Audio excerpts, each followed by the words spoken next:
Welcome to Heart, where we break the silence, bridge the gaps, and bring real conversations about mental health to the forefront. I'm your host, Lee Yaffe, founder and director of The Long Short Road. Hi, Shevach. Welcome to the show. Hi, thank you so much. I'm so Appreciate it. grateful to have you here. I like to start my conversations with each guest by asking you to introduce yourself in your own words. Absolutely. Um, so my name is Shevach Tamir, and I'm an LCSW, and I work with parents specifically. I have many years of experience working, starting as a sports social worker and developing a lot of firsthand experience, about 12,000 hours working direct with kids. And training, I developed a sports social work method that I've used to train other schools, work with kids directly, train coaches, do trainings for schools.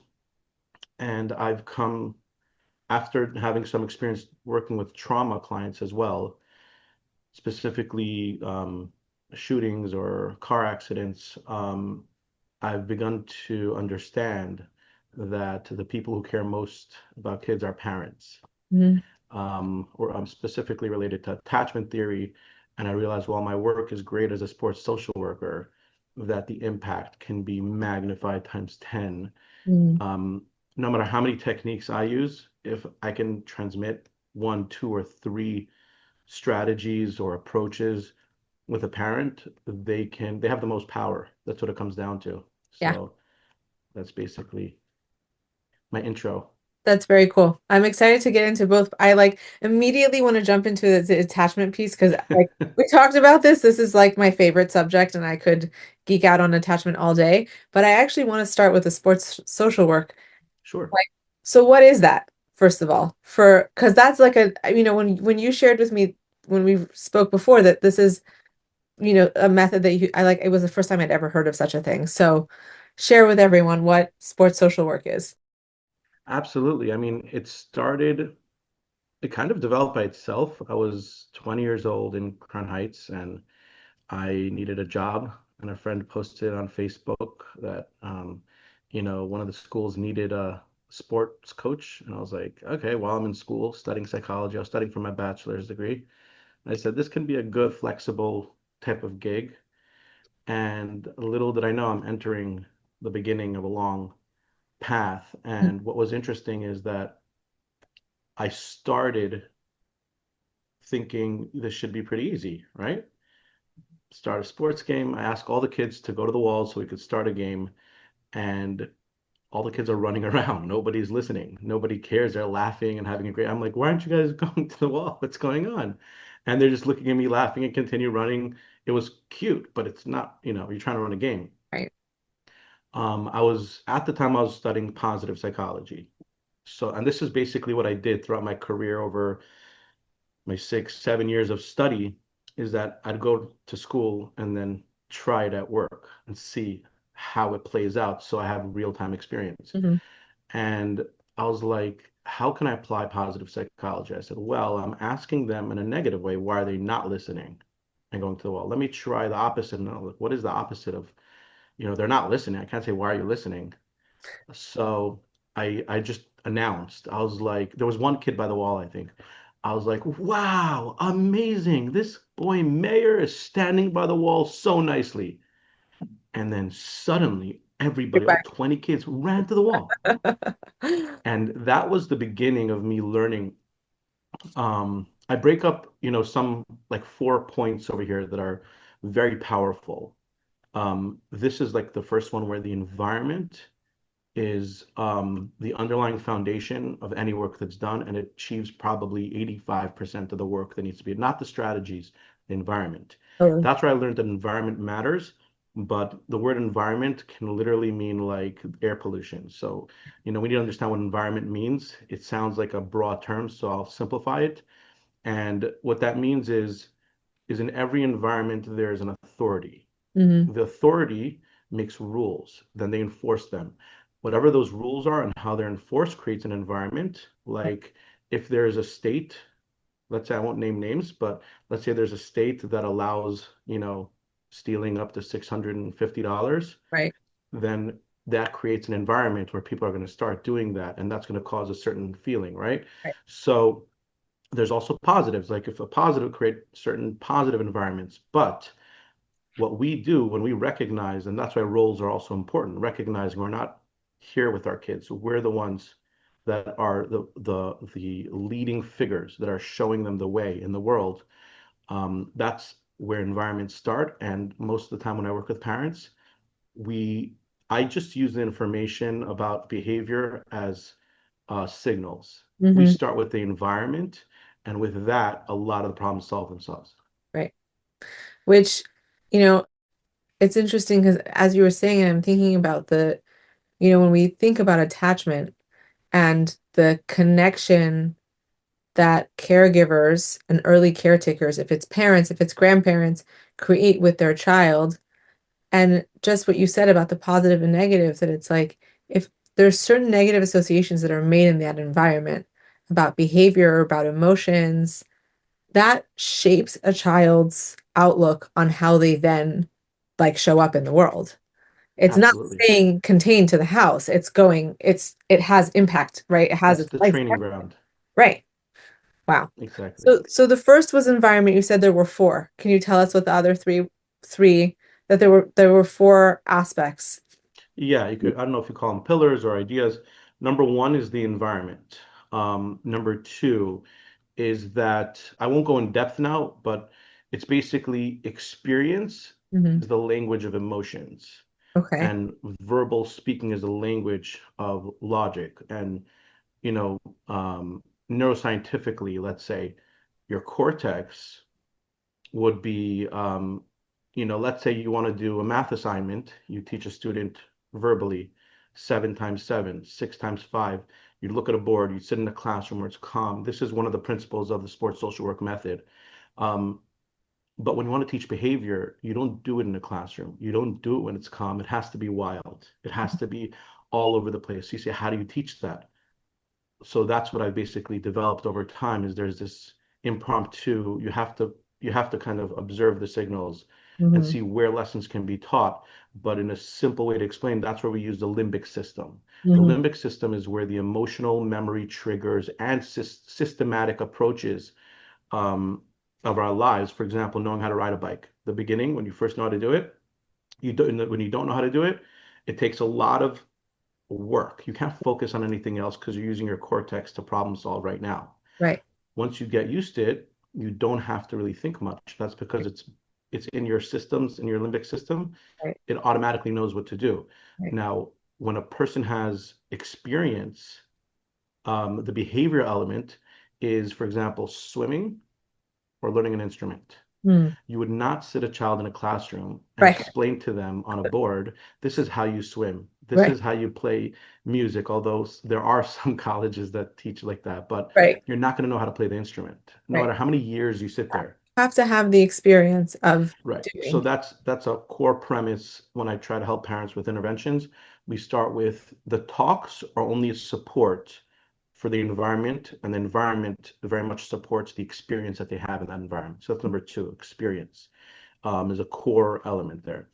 And then there's a very interesting point where many people make mistakes. Mm. And I have parents coming. They'll come in a session, they'll be like, okay, this is the problem. I need the solution. Tell me what to do. And I have to reframe the approach and explain, I don't give solutions, I give problems. And they're like, what are you talking about? So and I explain, listen, Albert Einstein said one of my favorite quotes, okay? At least it's attributed to him online, that if you have 60 minutes to solve a problem, he would spend 55 minutes understanding the problem Mm. and 5 minutes with the solution. And I Mm. sat on this for a long time. I'm like, what is he talking about? And then I realized in my work that most of the time when we have a problem, people are very intelligent. Parents that work with me are very smart. Kids are very smart. If you give them a problem, they problem solve. It's part of our, development as a species. We need a problem solve to survive. Right. So what does that mean when there's a problem you can't solve? Mm. It means you don't get the problem because if you did, you'd solve it. Mm. So what that means is that most of the time when parents are looking for solutions, that's the wrong goal. Right now, we're trying to understand what the real problem is. Right. And I have some stories or examples of what that looks like, but that's another important pillar. And finally, is that, something we touched on before is that many times, um, you know, parents, like I'll speak to clients, and many times a big part of what the struggle is parents are overwhelmed. They're Mm. dealing with a lot of kids, they have a lot going on. And what happens is, like one parent told me, like, I'm on robot mode and I need to do that. Of course, that's what all parents need to do. And I don't know if that's necessarily true. But we do definitely need to have a systematic approach, Right. but we need to be aware of something that's called functional dissociation, Mm. which essentially means that I'm disconnecting from reality so that I can survive the day. But what happens is when we're disconnected, there's cracks. Just like in a building, if there's cracks and water's falling out, it goes in the ground, a tree is going to start growing over time. Right. Something's happening that's not in your radar. And Mm. sometimes it's a sibling, let's say, who's perpetually starting with another sibling. Sometimes when kids are fighting, we'll say the famous statement, if there's more fighting, then this and that. Right. And that's not fair because one person is starting with the other and they're not learning healthy social etiquette. We Mm. actually need to get into it, but we're not able to get into it because we're so overwhelmed ourselves. Yeah. So these are the four key ideas that I've found that are so powerful in for parents that if they understand these points, I mean, I see, Baruch Hashem, I see unbelievable results. Like we Yeah. work together and parents come back saying, I did not believe how well this would work. Yeah. So it's an It's honor to it's do that. it's really incredible. And also, you touched on something earlier when you were introducing yourself, which is a core of what we do at the Long Short Road, which is empowering parents because they're really the ones who have the the most impact on their children. Like, yes, Absolutely. their teachers do because they're with them for 8 to 10 hours a day, or right, they're dorm counselors or they're rabbis, but there's something about having that core relationship with parents, which is so crucial. Do you find that there's parents who are resistant to see their role and the role they play in their child's well-being? Like, do you see parents push back on that and be like, no, Absolutely. it's my kid who's the problem and it's not about me?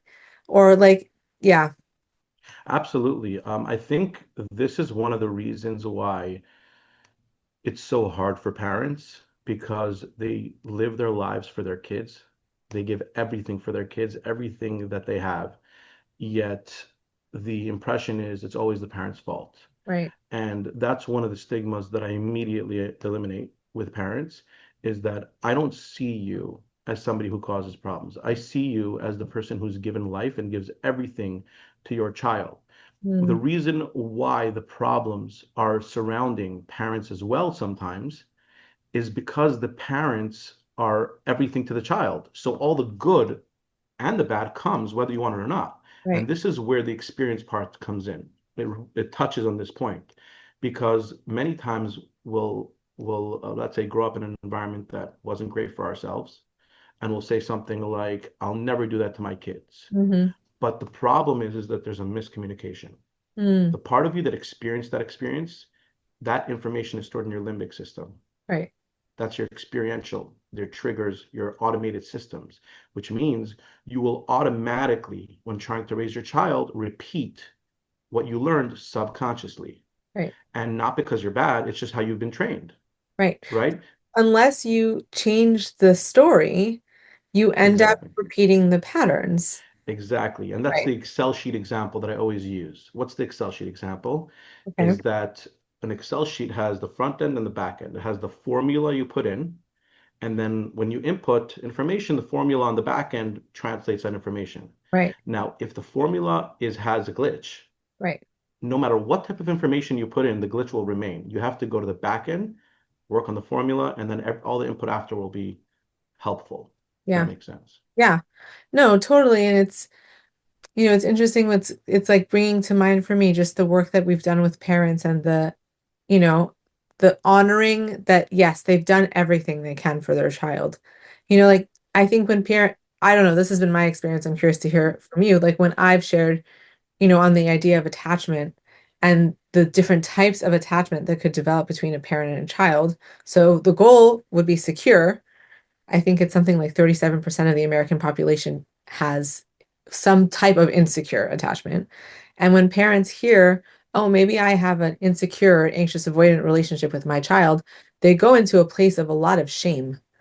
And for me, part of it is helping them realize like everyone is doing the best they can with the tools they have.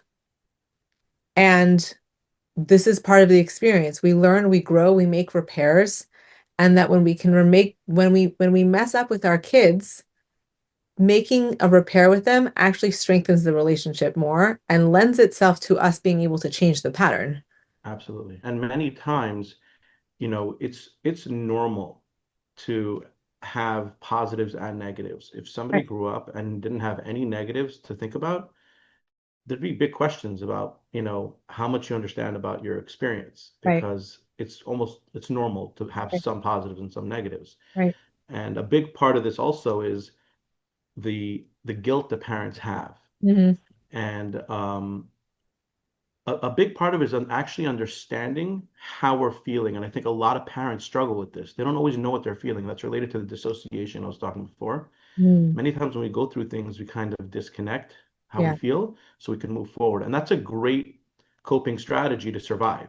sure. But it's not great when we're back at home trying to, connect.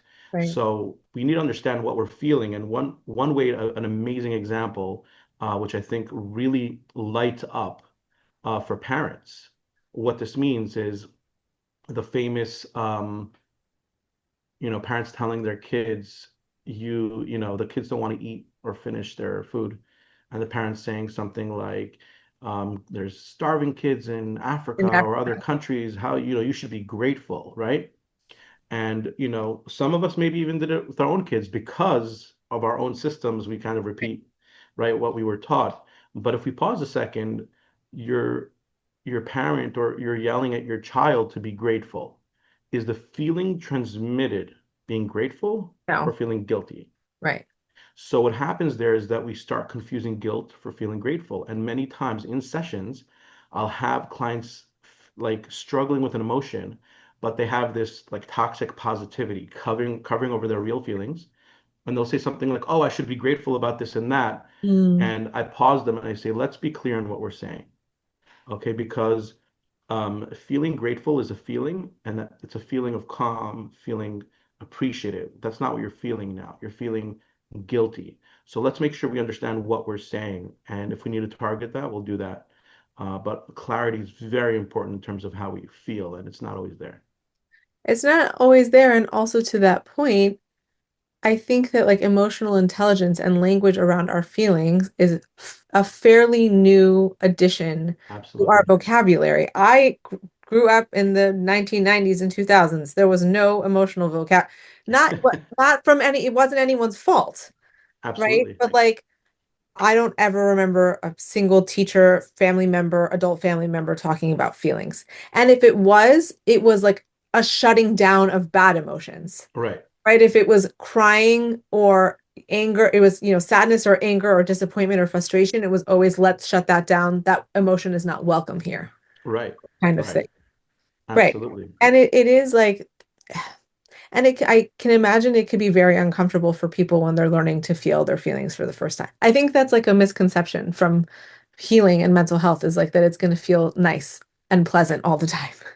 Absolutely. Yeah, I have a lot to say about that, but yeah, I absolutely. okay, so I would love to hear that. No, because Um, I think it's important for people. One of the challenges that I've had, and actually one of the reasons really for the existence of this podcast, when the idea came up for the podcast, it first came up, I was about to have our third baby, and the organization is, a full-time plus job. And it's like, what? I'm gonna do a show on top of the 10,000 other things that are happening. And then I realized that we really have an opportunity to have conversations that could help reframe mental health for people.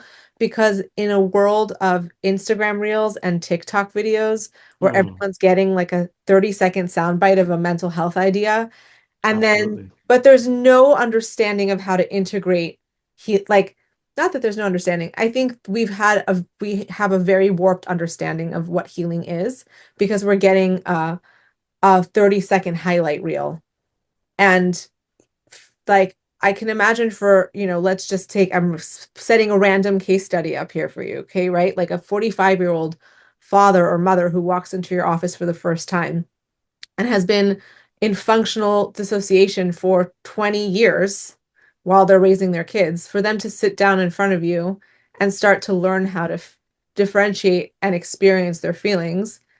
Like, what is that like? So, Yeah, you know, so absolutely. yes, I would love to hear your thoughts on this. Yeah, so what I try to do many times when working with clients is give as much of a visual as possible and to try to make it as scientific as possible because this is an intangible world, the Mm, world of psychology or emotions. And really we can have theories from today to tomorrow, but I really try to rest my results, my theories on the results that I see with parents, which is why we'll explore, we'll try something, we'll say, does this sound like it would make sense for your child? And I let them have this moment of reflection to try to see. And if they say no, we try to figure it out. If they say yes, we try to experiment, they come back, we get the feedback. How do we tweak this to make it work? So one of the things over here is that really understanding the difference between vulnerable and weak. And I give a mm, visual example of as many as I can. I try to. I give a visual example of what that means and why it's important. mm. So, what's the example? So, somebody goes out to war. They need a shield and they need a sword. Would anybody say that they, or I'm thinking back in the old days, but if today we don't really fight war face to face. We hide behind our missiles. But when you have a shield and a sword, nobody would say that that's the wrong way to approach war. Yeah, you have to have a shield, you have to have a sword. Great. There's a different mode, and this is where attachment comes in. When you are at war for a long time and you see that survival is the way to be, Mhm. when you come home, you still have your shield, Yeah, you still have your sword, and then you're trying to connect with your wife, your husband, your kids, and you have this big shield in front of you. Try to give them a hug. right. That visual creates that dissociation, that disconnection from who I am. There's a wall between us. Sorry? No, it's a really powerful way of thinking about it that we're Yeah, really like, it's so interesting because it's like such a ashgacha practice that we're having this conversation on the day that we're having it. Like we scheduled this so far out, and I was like, okay. And then just like in the last couple of weeks, I've been having conversations with parents where they're really describing exactly what you just shared, that it's like right. they feel such a big disconnect from their kids, and it's because they've been in survival, like, right, when we're in survival mode for so long, it can be very hard to know how to take the armor off. Absolutely. So so then, okay, then that's my next question then, is like, how do we help people start to take the armor off? Because if you just say take the armor off, boom, I don't think that actually, like, it doesn't actually work, Right. So this right? is a part of the 55 minutes, right? We're not trying to take it off yet, right? We're trying to understand it better. And Right, and it's right. it's normal to try to do that. That's how we operate, right? Hey, but that's exactly it, is like people will say to me, like, how come I'm not better yet? Or like I've been in therapy for like 6 or 7 weeks. How come I'm still feeling this way? It's like you're literally teaching your nervous system how to create a completely new pathway. Yeah, And one way that I describe it for people is like, imagine, if you start doing your healing work at, I'm 34. So at 34 years old, you don't have necessarily a 34-year-old nervous system. You have a baby, right? You're teaching absolutely. from the Yeah, beginning. You have a 0-year-old. And then, right. so it takes time but I think we have that expectation that, like, I'm going to sit down in the chair. I'm going to know what the problem is in the first 2 seconds. I'm going to solve the problem, and then I'm going to move on with my life. And I think it's messier than that. Yeah. Yeah, and I think that that's actually the advantage of looking at this from the lens of a parent coming to try to work with their child is that they could see a direct result on the work they've done with themselves through their child. Totally. If you thought you did work, but your child is still acting out, then it's possible there needs to be some tweaks. And many times, the it's almost predictable. The parent is coming because let's say the child is misbehaving. Okay, they're telling me what's happening, and considering the environment pillar and the authority who creates the rules, in most cases, I'm trying to understand where that fits in. Like, what are the rules here? What's the enforcement? Sometimes parents can't. Sometimes, they're just dealing with a lot. And what we do is sometimes they need technical tweaks on how to allow them to create the environment they want. But many times they don't even know the environment they want because Mm, they're dissociated, because they're disconnected from themselves. And a mm, big mistake is to think I can be disconnected and I have my problems, and then I can go and emotionally connect with somebody when you have this wall. right. So what happens many times is that, parents will come in and they'll have this like disconnection.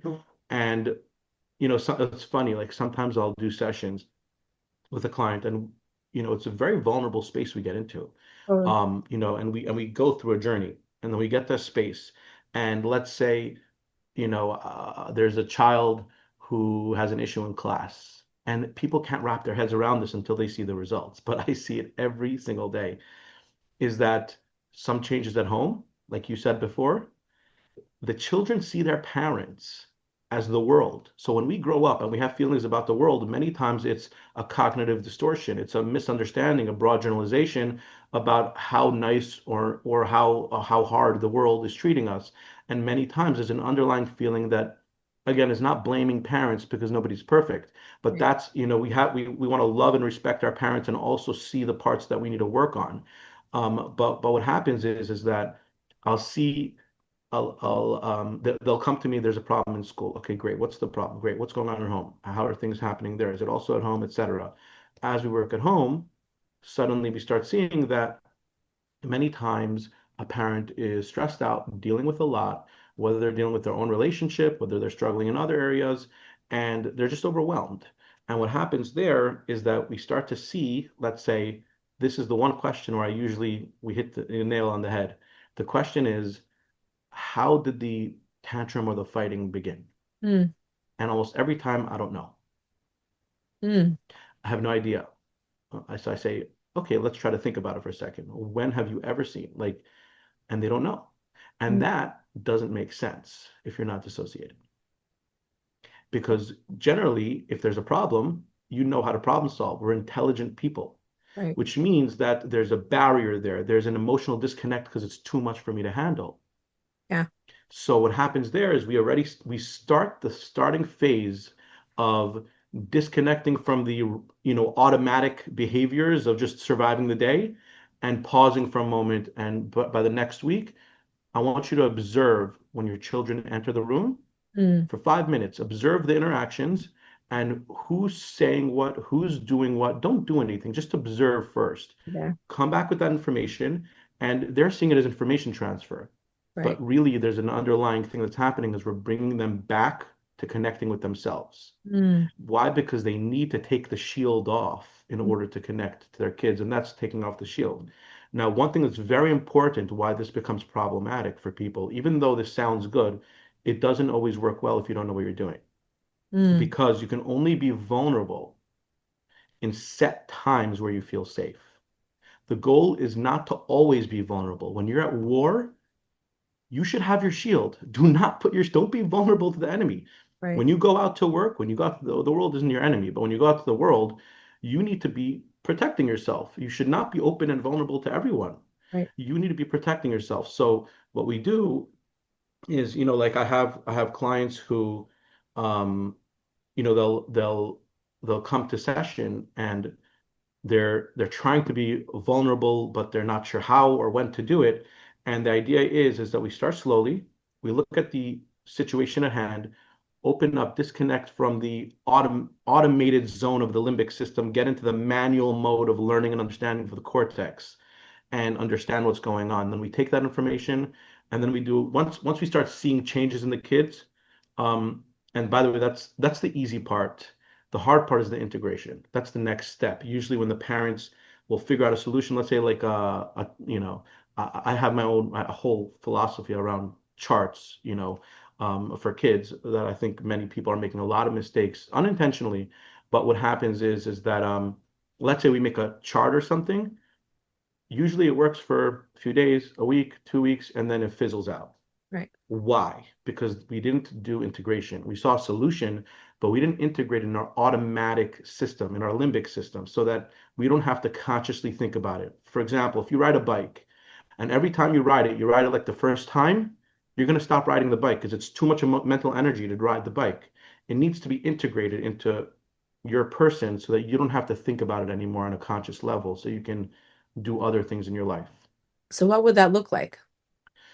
So what that looks like. So let's say um, I've had this many times. A parent, a child, is acting out and says they they always call them and they don't answer them, or a child's acting out by hitting a sibling. Many times it seems like soft parenting, but obviously we need balance of structure and rules as well. Strict rules are very important, not mean rules. Strict but nice is the idea. Um, but it sounds like it could be soft parenting, but what they need is your attention Mm-hmm. and your preemptive thoughts of them. Mm, So one example I might tell a parent, when the kids come home, make it a priority to sit next to that child. Try mm, not to make it a focus so all the kids feel jealous. We don't want that to happen. We don't want to create more problems. But that child will notice, oh, they like to sit next to me mm, or just talk to them. That's also part of experience. You're not telling them I love you. mm, You're sitting next to them. They experienced closeness, mm. right? Now, what happens then is I lost my train of thought. What did you So say? what does that look like then for the parents to be able to integrate the solutions Oh, so integration. Absolutely. that it Integration. I'm becomes sorry. more streamlined? Yeah, so integration is, for example, so let's say that was the solution originally to show connection, and it's amazing. You actually see the results. The kids will start doing better. Now, when I do these interventions, parents say it's amazing, it works, this and that. A little down the line, they phased out of that. Why? Because of integration. What does integration mean? It means that, yeah, I could sit next to that seat, but that's not my seat that I like to sit at. Mm, Or I could tell my child every time that when they're hitting their sibling, let's say, I can do an intervention and it will work, but I have to be on to do that, and I have to cook. I have a lot of things to do. mm, So integration means that we make it systematic. mm. Meaning, for example, let's say you want to connect with your child, you shouldn't have to consciously think, okay, am I connecting with my child now? Right. Once you're doing that, then you're going to phase out of it. It's not integrated. Integrated means that if you look at the when the kids come home, the end of the day, and you have a system, and many times they don't have a system, and that's a part of the issue too. But you have a system. This happens, homework, dinner, playtime, shower, all that stuff happens. In there needs to be connection time, especially with that child or whatever you're going to be doing, whatever intervention, it needs to be part of the thing. If you're going to write it down, write it down. When you do that and you force yourself to do that consciously, eventually it's just going to become part of your mode. When you check off all the things that need to be done, that's going to be one of them.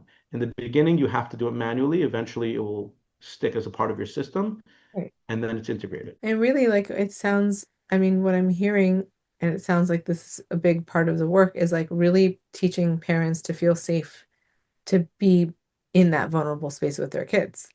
Absolutely. Like, if they're coming in with the shield, they can't be vulnerable. But Right. it does, it just it's like it's so interesting because where I'm going with this is, and I think I shared this with you off camera that one of the parenting books that had the biggest impact on my life is The Power of Showing Up by Dr. Dan Siegel and Dr. Tina Bryson. Mm. And I actually met both of them recently and had them sign my like tattered up Oh, copy wow. of that book. I was like, I'm not, there was like a bookstore and they were selling all the books. I was like, I could have brought all those books with me. I brought my like tatted up, used post-it notes everywhere copy. And a big part of what they come back to is the importance of parents doing their own inner work and making sure that their cup is full and that that's part of how we can lend ourselves to being present to our kids. Because as you said, and you've shared this a few times, is like the overwhelm that parents are feeling today is crazy. So of Yeah. course we go into survival mode because we have to get dinner on the table and we have to get everyone bathed and everyone has to go to sleep and you have to make sure you're taking care of all the things and their dental hygiene and their clothes don't fit and the school needs something and this one has a doctor's appointment. It's like it's literally nonstop. The mental to-do list of keeping kids healthy and thriving. So it almost feels like obviously those things take priority, but we do then miss out on the opportunity to have like a real nourishing, nurturing connection with them. Um, Absolutely. And there's actually a really interesting mental trip up with regard, like this is, let's say, many times mothers, but fathers as well. Something that's really interesting, and this is something that I learned when I was working with clients with trauma and PTSD, is that let's say I observed that, a parent is like, this child is attached to me, I can't get him into myself. mm, And I'm realizing the child is holding on, but they're not getting what they need because the shield is there. The mm, parent is not open. And if they open it up and they give them that nourishment, then they can walk away, but they right. feel unsafe. So I've had, let's say, fathers um, where working in the with trauma with PTSD. I had a client, and this is where I learned the most. The clients are teaching me. Mm, A client said that they've gone through a trauma, and I hear this all the time. And because they don't want to sit alone with their thoughts and the pain, they'll do anything to mm, just be busy. mm. And many people hearing this right now will be resonating with this. It's such a common Yeah. thing, and it goes underreported. Why? Why? Because they'll be working late and they'll Mm, be working really hard, and everybody's praising them for their commitment, and they're such hard workers. So they're being motivated right. to do this thing that gives them To relief, which continue is, bypassing, right, the yeah, pain, absolutely. right. But it does provide a sense, it does provide relief. Right. And that's the thing. This is where I start teaching clients the difference between coping versus healing. Okay. Like you mentioned before, that it's not an enjoyable experience per se to heal. No, it's not. So, right. And that's the thing. Like, My, that's I've yet to meet, I don't know, Shevach, you could tell me, I've yet to meet someone who like is in the, who's in the thick of it and is like, yeah, I'm having the best time. When I was, there was a period of probably about 8 or 9 years where I was in therapy, sometimes twice a week, definitely once a week, and it usually would land up on Thursday. And when I would walk into my therapist's office, I would look at her, and I had a good relationship with her, and I really appreciated the work we did together. But when I would sit down in front of her, I would say, I hate this day because I wow. know that we're going to bring up so much stuff in the next 55 minutes, and then I'm going to like have to go back to my house and make dinner and like fold Wow. my laundry. Absolutely. Right. So it is, yeah, it's not, that's what I mean by it's not pleasant. Like looking at our wounds is uncomfortable. Yeah. And the thing about it is that we need to make sure we don't fall in a trap. And Yeah. that's why identifying what coping is and what healing is important. Um, So, like, for example, again, I'm trying to give a visual. So I give these raw examples where people can experience the thought of it. If somebody, for example, I'll start with a simple one, like crutches. A person who has crutches, it's great for 2 to 3 weeks when you need it. What happens if you continue using the crutches for a few years? You don't heal. You're going to have muscle loss. Right. You're going to forget how to walk. Right. You're going to have a sideways, gait. Right. So we don't realize there's additional negative impacts. We're just like, oh, I'm just holding on to this coping mechanism, but we don't even realize it's coping. So one example that I feel is much more visual is, let's say somebody's in the woods and they get cut, a deep cut, and they're bleeding profusely. What's the first thing you do? Cover the wound because you don't want it to bleed too much, right? So you have to survive.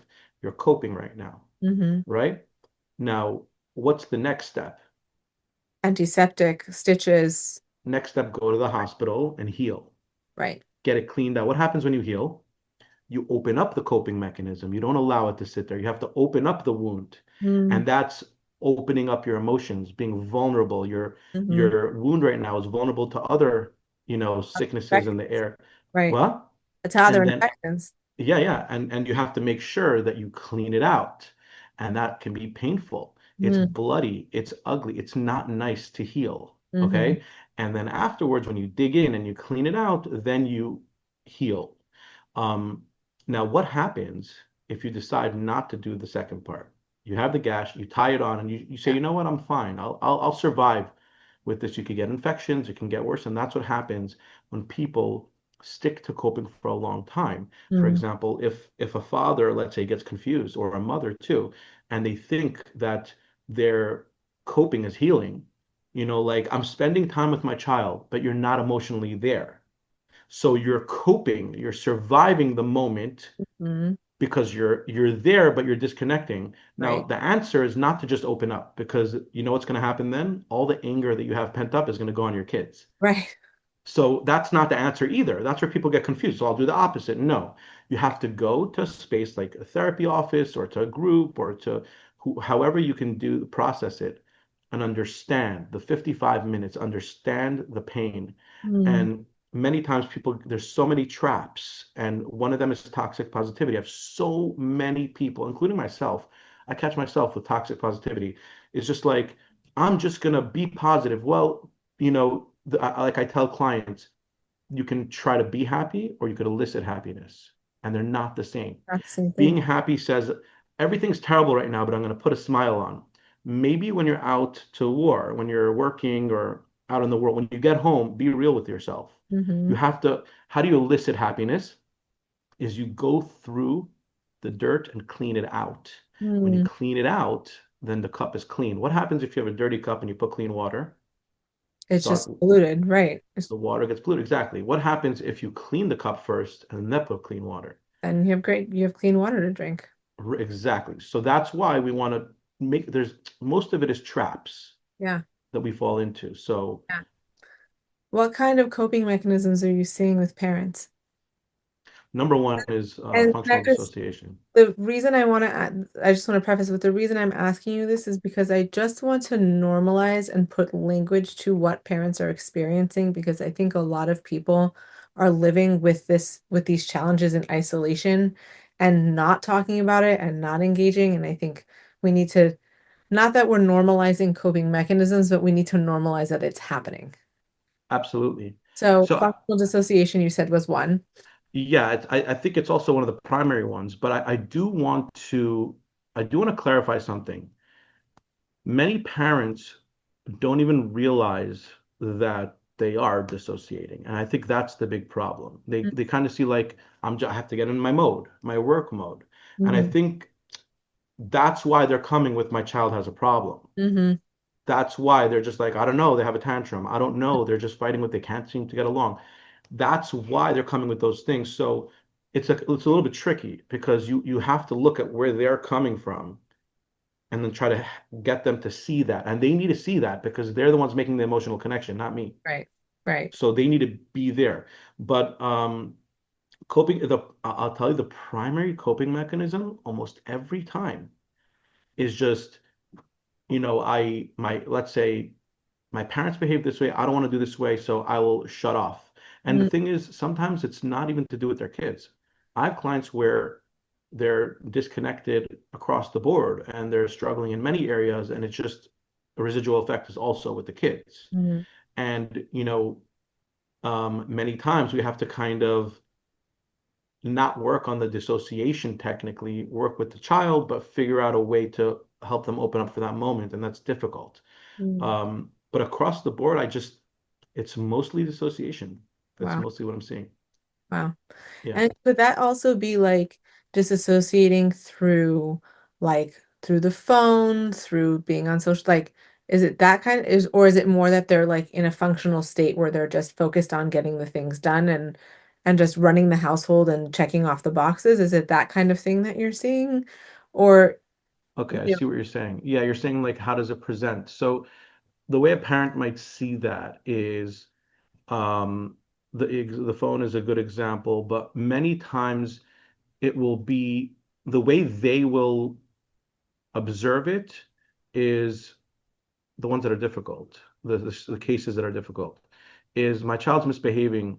I don't know why. mm, They may sometimes, let's say, be next to a sibling all the time who always drives them up the wall, and mm, the parent sees them as fighting, mm, rather than this one's starting is not being fair with that one.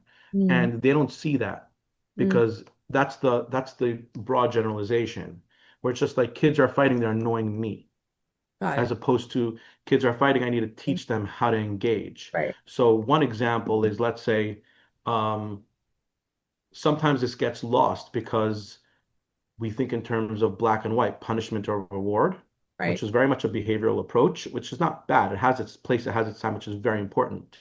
But when it comes to more nuance, for example, I'll have parents say something like, um, my child throws tantrums. Okay, great. How does it start? When they know the answer to that question, they'll say something like, well, the brother or the sister did this and that, and they know that it bothers them, but they do it anyways. Mm, And then, excuse me, and then they start losing it.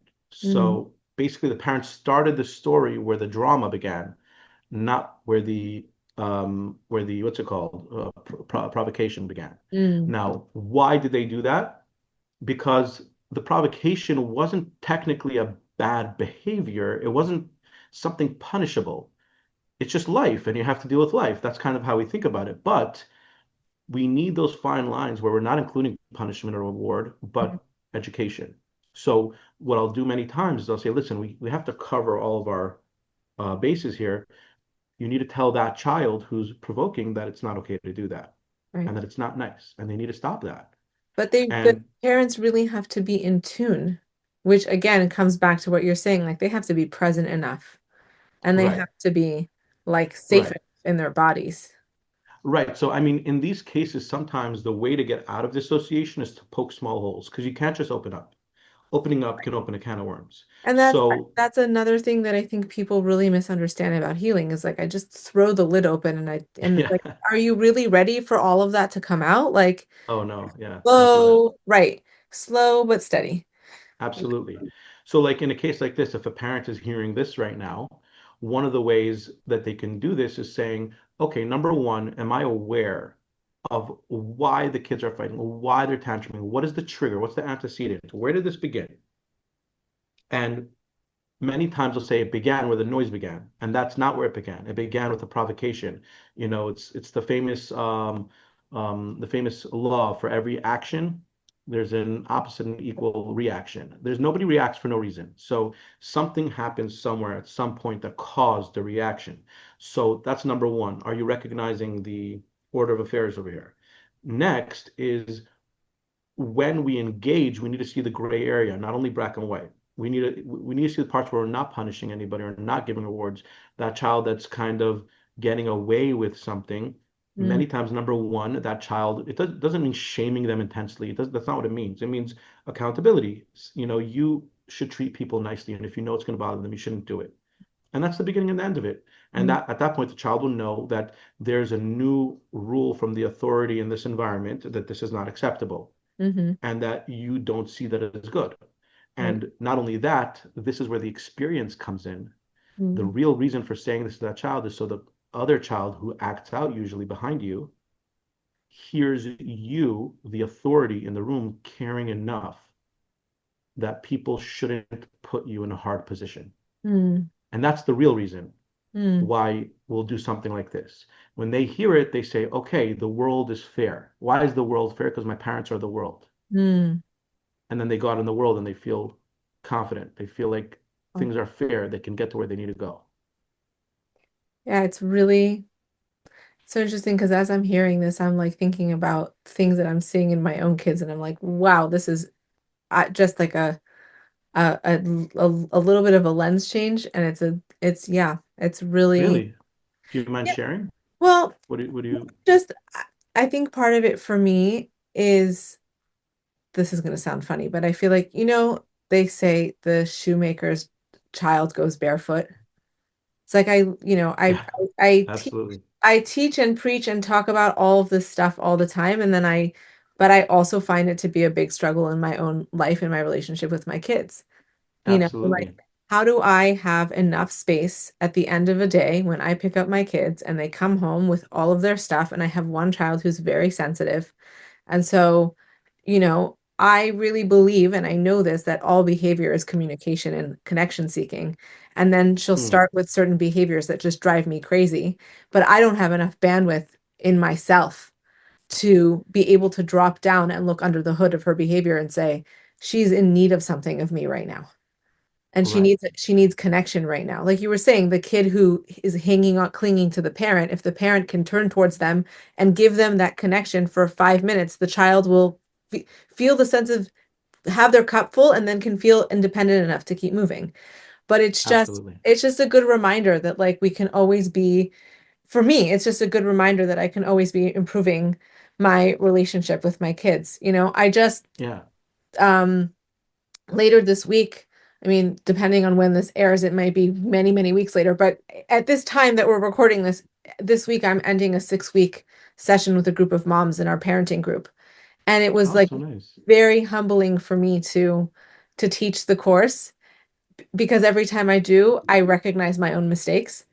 And Mm, and it's just a good reminder that like there's room to grow, you know. Um, absolutely. I do want to just bring it back to toxic positivity for a second Sure. because this is a very, you know, I think also from like a Jewish lens and from a Frum lens and from a Hasidus lens, toxic positivity can get very confusing because we have lines like Gamze, Kamzateva. Chaku, yeah, Gamze Tova, Chaku B'Zayin. It's like we're always surrounding ourselves in that mission statement of being positive, and so I feel like the message kind of gets muddled, and it is okay to feel emotions that are not happiness or gratitude. So like where's the line between that? How do we encourage Absolutely. people to like actually feel what they're feeling? Absolutely. So, you know how we read headlines today as opposed to reading full articles because we just have such an influx of information? I think that happens sometimes, let's say when we're, you know, learning Hasidus or other things, that we kind of pick the things or we see the things most often, that becomes the thing, Right, like think good and it'll be good. right, Yeah, think good and it'll be good, but you also have to have a foundation. For example, his right? In Chassidus, it's taught that before you go to bed, you should spend 20 minutes every night. The Alter Rebbe talks about the idea of guilt. If you feel guilt throughout the day, then that's your Yetzer Hara. right, But if the guilt is only a feeling you need to deal with when you intentionally decide that I'm going to acknowledge, feel, and connect with this feeling because I'm sorry about something that happened. And when right, that 20 minutes is over of reflecting on that, right. no more, you don't feel guilty anymore because that is a path to take you down. Mm, So when you want to think good and it'll be good, make sure you do the whole picture. Make mm, sure you're also sitting there and thinking about, let's say, the guilt the Alter Rebbe talks about, and you're mm, sitting there and actually processing all of your feelings and what's happening. So there's also a story about the Friedrich Rebbe with Betachin. I think it was a Friedrich Rebbe where somebody came and I don't know, I don't want to mess up the story, but the idea is that somebody said bitachon is easy to achieve or something, and mm, then they came to the Friedrich Rebbe and they said, how is it if it's easy to achieve? Why don't all the people do it? And he said it's because it takes years to get to that point, mhm, take a lifetime to get to that point. And there's also I don't know, there was another genius Chassid who where they said that learning Gemara, he like knew the Gemara inside out. Learning Gemara, that's easy. Try to work on one character trait. You can mhm, spend the whole lifetime trying to do that. And mhm. the idea here is that a lot of it is not falling into traps. As soon as we start thinking, I'm just going to be positive, boom, that's a cognitive distortion. Yeah, That means that you're doing all or nothing. Not everything's positive, and you shouldn't treat everything like that. That's right. not healthy. There has to be an underlying meaning to that. Mhm, And also, the question is, yeah, be positive, but be real, be honest, connect to your real positivity. If you want to see the positive side. Don't ignore all of your feelings. There's a right, difference, right? right. Now, if you're again out at war, if you're out with the world, you may have to put on that positive persona for Mhm, that moment. mhm, But you want to eventually get to a point where you don't have to cope with that, right. where you will have that positivity elicited, not putting it on, Mm, because you will clean out that cup. You'll clean out those parts that are making you feel negative, if that makes sense. yes. Yeah, totally. Obviously, with every person, it's so different, but do you feel like there's something practical that parents could start doing, like already today, one step that they could take in making those, positive changes they're hoping to achieve in creating that right environment and experience for their kids. Absolutely. There's a lot of things I can say, but the most important thing is for a parent to walk through the door because many times they won't because of their underlying feelings of guilt, Mm, feeling that somehow it's their fault. And I've seen so many videos of psychologists or therapists saying, "You show me a child's problem, and I'll show you that it's the parent that is at fault." And mm, it's such a negative and wrong, not full. They don't understand clearly the perspective. Not only that, they're pushing parents away from helping their kids. mm, If so the one thing that I would tell parents, and it may not sound so practical, but it can create practical results, is that number one, know that you are the most important thing in your child's life, mm, and you are amazing for giving over every part of yourself. A lot of it is understanding that number one, you're not at fault for whatever results there are because you are repeating subconscious patterns that you don't even know. mm, And you know what also comes with those negatives? All the positives. mm, Because we learn the positives from our parents and we learn the negatives, not only from our parents, from the environment, our siblings and our, family.